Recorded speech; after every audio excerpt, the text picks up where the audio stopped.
সংবিধানে ষোড়শ সংশোধনী অবৈধ ঘোষণা করে দেওয়ার রায়কে কেন্দ্র করে বিগত আওয়ামী লীগের সরকারের সঙ্গে মত পার্থক্য তৈরি হয়েছিল সাবেক প্রধান বিচারপতি এস.কে. সিনহার।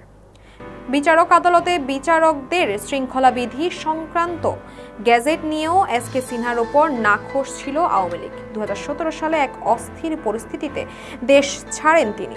সরকার পতনের প্রেক্ষাপটে আবারও আলোচনায় সাবেক এই বিচারপতি। সম্প্রতি দেশের একটি সংবাদ মাধ্যমে নিজের পদত্যাগ এবং দেশ ছেড়ে আসার নানাবিধ কারণ নিয়ে খোলামেলা কথা বলেছেন এস.কে. সিনহা। রাজনৈতিক মহলে ওই সময়ে আলোচিত ঘটনা হলেও গণমাধ্যমের কাছে মুখ খুলেননি তিনি। এবার বাংলাদেশের তার শেষ সময়ের পরিস্থিতি নিয়ে মুখ খুলেছেন তিনি। এস.কে. সিনহা বলেন, বাংলাদেশে আমার শেষ দিনগুলো ছিল খুবই ভয়ঙ্কর, যা ভাষায় প্রকাশ করার মতো নয়। আমি প্রধান বিচারপতি ছিলাম, সেই আমাকেই গৃহবন্দী করে রাখা হয়েছিল। আমাকে কারোর সঙ্গে যোগাযোগ করতে দেওয়া হয়নি। এস.কে. সিনহা বাংলাদেশের ইতিহাসে একমাত্র প্রধান বিচারপতি যিনি সাংবিধানিকভাবে বিচার বিভাগের শীর্ষ ব্যক্তি হওয়ার পর জোরপূর্বক দেশ ছাড়তে হয়। দেশের সর্বোচ্চ আদালতের কোনো প্রধান বিচারপতিকে চাপের মুখে দেশ ত্যাগ করতে হয়নি।